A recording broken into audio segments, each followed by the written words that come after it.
హల్లెలూయా. Good morning, శుభోదయం. తెల్లవారిందండి. ఓహో, మీరు ఇతర దేశాల్లో ఉన్నారా? యూరోప్లో ఉన్నారా? సౌదీలో ఉన్నారా? మీరు ఎక్కడెక్కడి నుంచో, ఆస్ట్రేలియా నుంచి, స్విట్జర్లాండ్ నుంచి, ప్రపంచ నలుమూలల నుండి మీరు వీక్షిస్తున్నారు. దాన్ని బట్టి దేవుని ఎంతగానో స్తుతిస్తున్నాను. నిజంగానే ఇది మీకు గుడ్ మార్నింగ్ కాకపోవచ్చు, కానీ ప్రతిరోజు దేవుని మాటల మీద తెస్తుండగా మీరెంతో శ్రద్ధగా ఆలకిస్తున్నారు, దీవించబడుతున్నారు, ఆధ్యాత్మికంగా బలపడుతున్నారు, తెలియజేస్తున్నారు. అందుని బట్టి ప్రభుని ఎంతగానో స్తుతిస్తూ, ఎంత భారమైనా ఎంత పోరాటమైనా ఈ అనుదిన ధ్యానాలు కల్వరి ప్రతిధ్వని అనే ఈ సోషల్ మీడియా ద్వారా ప్రతిరోజు ఇంకా అనేకమైన సందేశాలను, పోస్టులను మీకోసం సిద్ధపరిచి అందిస్తున్నాం. మీరు బలపడండి. ఇది అంచెదనాల్లో ఉన్నాం. ఆయన వాక్యం మనల్ని బతికిస్తుంది, కాపాడుతుంది, మనకు విశ్వాస అభివృద్ధి కలుగు చేస్తుంది. చిన్న ప్రార్థన. పరిశుద్ధుడా, నీకు వందనములయ్యా. మా జీవితంలో అతి ప్రాముఖ్యమైన ఆధ్యాత్మిక జీవితాన్ని కాపాడుకున్నటకు అత్యవసరమైన ప్రార్థనా జీవితాన్ని కలుగున్నట్లుగా ఈ అంచెదనములలో మనుష్యులు తండ్రి విసుగక ప్రార్థించుటకు, నీ సన్నిధిలో కనిపెట్టుటకు మాకు ప్రార్థన ఎంత అవసరమో అన్నది గుర్తించుటకు మా ఒక్కొక్కరికి నాయన కావలసిన అవగాహనను, ఒప్పుకోలును ఈరోజు కలుగజేయమని క్రీస్తు నామంలో అడుగుచున్నాము తండ్రి. ఆమేన్. అవునండి, ఊపిరి ఆడకపోతే మనిషి చచ్చిపోతాడు. ప్రార్థన చేయకపోతే విశ్వాసి మృతుడే. వెన్నెముక లేకపోతే మనుషుడు తిన్నగా నిలబడలేడు. ప్రార్థనా జీవితం లేనివాడు తిన్నగా ఉండలేడు, నిక్కచ్చిగా బ్రతకలేడు. ఇటు గాలేస్తే అటు పడిపోతాడు. చెల్లి ఫిష్ అని ఉంటుంది చూడండి, దానికి బోన్ ఉండదు కాబట్టి ఇటు ఇటు ఇటు ఇటు వాడిపోతుంటుంది. అలాగా కాసేపు లోకం, కాసేపు దేవుడు, కాసేపు అది, కాసేపు ఇదని ఒక అస్థిరతతో నిండిపోయిన స్థిరము లేని పరిస్థితి ఈరోజు ఎంతోమంది క్రైస్తవ విశ్వాసంలో చూస్తున్నాం. కారణం వ్యక్తిగత ప్రార్థన మనకు లేని మూలాన్ని. మనం ప్రార్థన చేయటం బందు విసిగిపోవద్దు. ప్రార్థన అనేది ఎప్పుడు మనకు బోరు కొట్టదు. ప్రార్థన బోరు కొడుతుందంటే దానికి కారణం మీ హృదయం దేవుడితో సరిలేదు.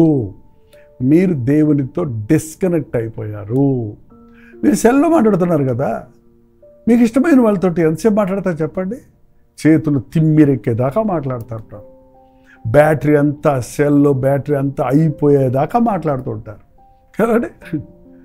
ఒకవేళ అదే సెల్కి నెట్వర్క్ లేదనుకోండి, అది పనిచేయటం లేదనుకోండి, మీరు హలో అంటే అవతల పక్క నుంచి రెస్పాన్స్ రావటం లేదనుకోండి, అటుపక్క నుంచి హలో అని వచ్చి కట్ అయిపోతూ ఉందనుకోండి, మీకు ఇంకా ఫోన్ చేయబుద్దేస్తుందా? ఇంకా అలాగే విన్నా అవతలోడు వినకపోయినా నేను మాట్లాడుతూనే ఉంటాను అనుకుంటారా? అనుకోలేం కదా. మనం ప్రార్థన బోరు కొడుతుందంటే మీరు డిస్కనెక్ట్ అయిపోయారు దేవుడితోటి. మీ స్వరం పరలోకంలో వినబడుతుందా? మీరు చెబుతున్నారు కానీ పరలోకంలో ప్రభు మనకి జవాబు దొరకటం లేదు. జవాబు ఇస్తాడండి ప్రభు. ప్రార్థన ఈజ్ నాట్ వన్ వే. ప్రార్థన అనేది మాట్లాడటం కాదు, సంభాషించటం. నీవు దేవునితో మాట్లాడతాం, దేవుని మాటలని వినటం. నువ్వు ప్రార్థన చేస్తున్నప్పుడల్లా దేవుడు నీకు జవాబిస్తూ ఉంటాడు. నువ్వు దాన్ని వినటం లేదు, నీకు అది వినపడటం లేదంటే నీకు నీ దేవునికి మధ్య అగాధం ఏర్పడింది. నీ హృదయంలో నీవు పాపమును లక్ష్యము చేసినడలా దేవునికి నీ ప్రార్థన వినబడదు. మనం చూడండి, కొన్నిసార్లు లైన్ సరిలేకపోయినా మనకు ముఖ్యమైన విషయాలు చెప్పాలనుకున్నప్పుడు we will try our best. ఇక్కడ లైన్ సరిలేదు, అక్కడికి వెళ్ళి చేస్తాను, ఇంకో నెట్వర్క్ కనెక్ట్ చేసుకుంటాను, లేక ఇంకో చోటుకి వెళ్ళి చేస్తాను, ఇంకొకరు ఫోన్ అడిగి చేస్తాను. ఏదో విధంగా మనం మాట్లాడవలసిన వారితో మాట్లాడతాం. చూసారా? అలాగ విసిగిపోక ప్రభువుతో మాట్లాడే వరకు మీరు ప్రార్థన చేస్తూనే ఉండాలి. లూకా సువార్త 18వ అధ్యాయంలో ప్రభు ఒక మాట చెప్పాడు చూడండి. లూకా సువార్త 18వ అధ్యాయంలో, వారు విసుకక నిత్యము ప్రార్థన చేయుచుండవలననుటకు ఆయన వారితో ఈ ఉపమానమును చెప్పెను. విసుకక నిత్యము ఆయనతో సంభాషించుకోవాలి, ఆయనతో ప్రార్థన చేస్తూ ఉండాలి అనడానికి ఒక ఉదాహరణ చెప్పాడు. ఏంటా ఉదాహరణ? ఒక పట్టణంలో ఒక విధవరాలు ఉంది. ఆ పట్టణంలో ఒక న్యాయాధిపతి ఉన్నాడు. వాడు దేవునికి భయపడడు, మనుషులను లక్ష్య పెట్టడు, పిసిరిగొట్టుడు, దైవభయం లేనోడు, నీతి న్యాయాలు కాక ధనాశ కలిగిన వాడు, డబ్బిస్తే ఎవడెక్కువ ఇస్తే వారి పక్షంలో వాదించేవాడు. అలాంటి ఒక న్యాయాధిపతి ఉన్నాడు. ఆ న్యాయాధిపతికి ఒక విధవరాలు ఆయన దగ్గరకు వెళ్ళి, అయ్యా నాకు న్యాయం చేయయ్యా, నాకు అన్యాయం జరిగిందయ్యా అని కాళ్ళ వేళ్ళ పెడి బతిమిలాడుకుంటున్నాడు. ముందు ఫీజు బట్టరా, తర్వాత నీ కేసు టేకప్ చేస్తానని రకం అన్నమాట ఆయన. ఎన్నిసార్లు చెప్పినా సరే ఆ మాట చెప్పడు కదా. సరే చూద్దాం చూద్దాం చూద్దామని వాయిదాలు వేస్తూ ఉన్నాడు. ఈమె మళ్ళీ మళ్ళీ మళ్ళీ మళ్ళీ మళ్ళీ మళ్ళీ వెళ్తుంది. ఏంటంటే ఆమె తరచుగా వచ్చి నా ప్రతివాదికిని నాకు నువ్వు న్యాయం తీర్చమని అడుగుతూ వచ్చాను, కానీ అతడు కొంతకాలము ఒప్పకపోయాను.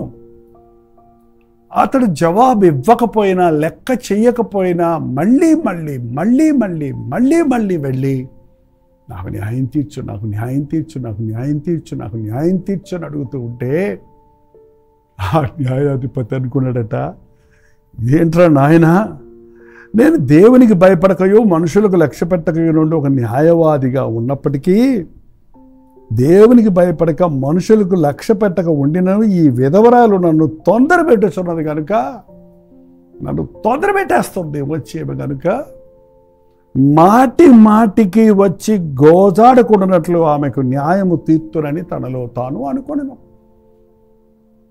అతడికి ఇష్టం లేకపోయినా, అతడికి టైం లేకపోయినా, అతడు న్యాయం తీర్చే స్వభావం లేకపోయినా మళ్ళీ మళ్ళీ వచ్చి గోజాడుతున్న మూలాన మాటి మాటికి వచ్చి గోజాడకుండానట్లు గోజాడి చేసే ప్రార్థన, విసుకక చేసే ప్రార్థన. మనం దేవుని సన్నిధికి వెళ్ళి ఏదో ఒక మనస్ఫూర్తిగా చేయకుండా ఒక మాట మాట్లాడి వచ్చేస్తున్నాం అంతే. ఏదో ఒక నిర్లక్ష్యంగా అలక్ష్యంగా మనం దేవునికి సవాల్ చేసినట్టు ప్రార్థన చేస్తుంటారు కొంతమంది. దేవుడు అయితే చేసుకో అన్నట్టు, లేకపోతే పో అన్నట్టుగా. ఎంత భయంకరమైనది. ఈ అన్యాయమైన న్యాయాధిపతి మాటి మాటికి వచ్చి తొందర చేస్తుంది కాబట్టి ఇక న్యాయం తీరుస్తానన్నాడు. అందుకని ప్రభు అంటున్నాడు 6వ వచనంలో, మరియు ప్రభు ఇట్లా నేను అన్యాయస్తుడైన ఆ న్యాయాధిపతి చెప్పిన మాట వినుడి. ఏం మాట చెప్పాడు? ఈమెకు న్యాయం తీరుస్తాను, ఎందుకంటే ఈమె మాటి మాటికి వచ్చి గోజాడుతుంది కనుక.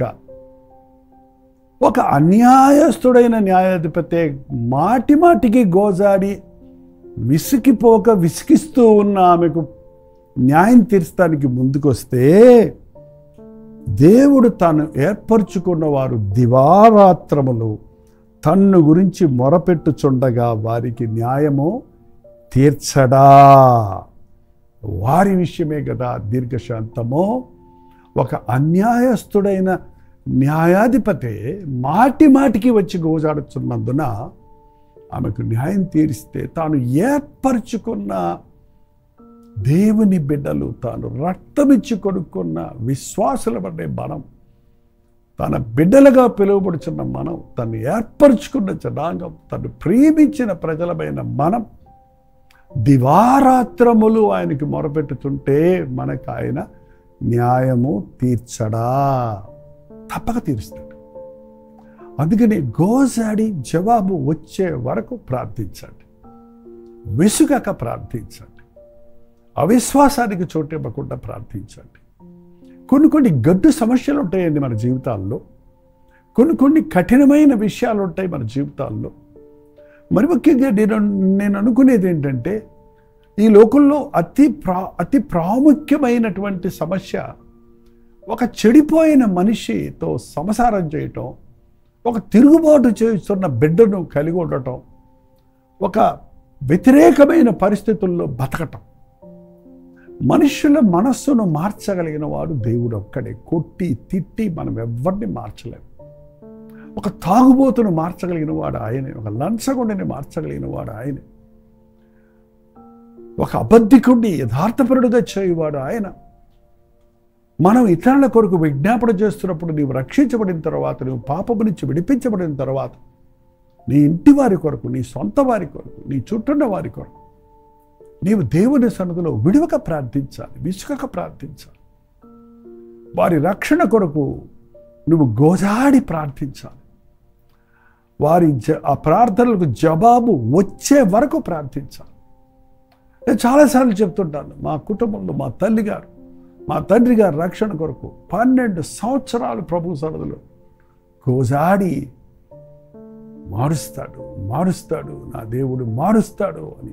1 సంవత్సరమా, 2 సంవత్సరాల, 3 సంవత్సరాలు, 12 సంవత్సరాలు ఆమె చేసిన ప్రార్థన వల్ల నా తండ్రి మారటం, తర్వాత మేమందరం మారటం, కుటుంబం అంతా రక్షించబడడం జరిగింది. సోదరి, నీ భర్త కొరకు ప్రార్థించు. తల్లిదండ్రులారా, మీ బిడ్డల కొరకు ప్రార్థించండి. అపవాది మిమ్మల్ని ఏ విషయంలో శోధిస్తున్నాడో, ఏ విషయంలో మీరు బలహీనులైపోతున్నారో, ఏ విషయంలో మీరు లొంగిపోతున్నారో, ఆ విషయంలో మీరు జయం పొందినట్లు, బలం పుంజుకున్నట్లు, ఓడిపోయారని దిగులు పడక మరలా ప్రార్థించండి. ఎన్నిసార్లు రాసినా ఈ పరీక్షలో నేను పాస్ అవటం లేదని ప్రార్థన ఆపక ప్రార్థించి ప్రయత్నించు.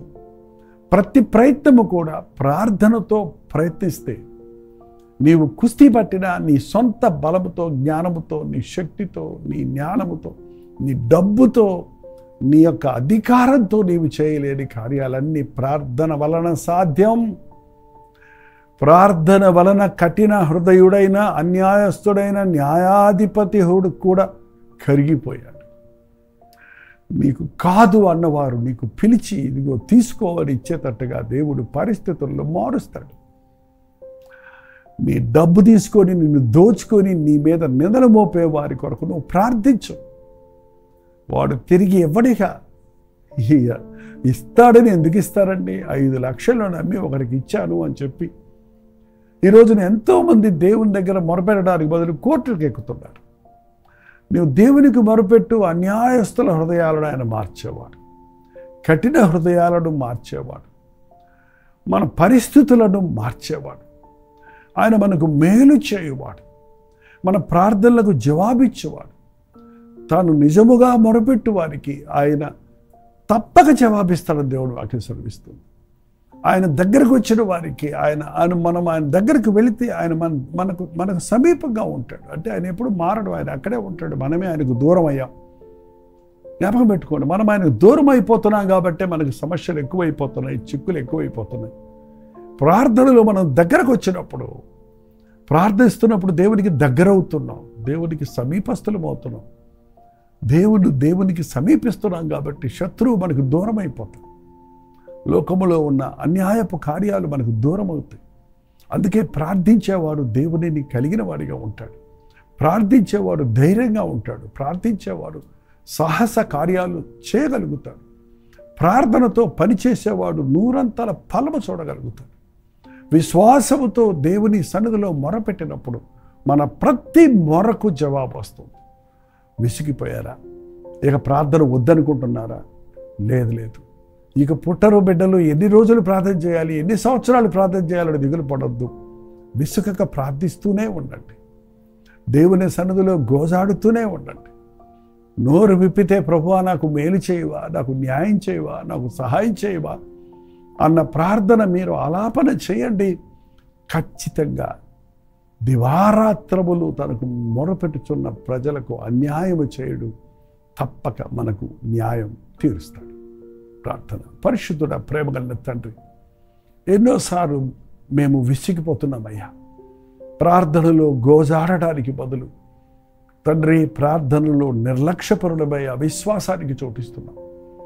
ఈరోజు ఎవరికి ఏ విషయంలో విసిగిపోయి ఉన్నారో, ఇక నా దేవుడు నా ప్రార్థన వినడు, నాకు న్యాయం జరగదు, నాకే మేలు కలగటం లేదు, నా ప్రార్థనకు జవాబులు రావటం లేదని ఈరోజు ఎవరు నిరుత్సాహం పొంది ఉన్నారో అట్టి వారిని నీ ఆత్మతో అభిషేకించి నీవు జవాబిచ్చే దేవుడు అని దివారాత్రములు నీకు మొరపెడితే తప్పక మమ్మను కనికరిస్తామని విశ్వాసముతో ప్రార్థించి న్యాయము అన్ని విషయాల్లో మేము అనుభవించుటకు నీ యందు ఆనందించుటకు సహాయం చేయమని క్రీస్తు నామములో అడుగుచున్నాను తండ్రి.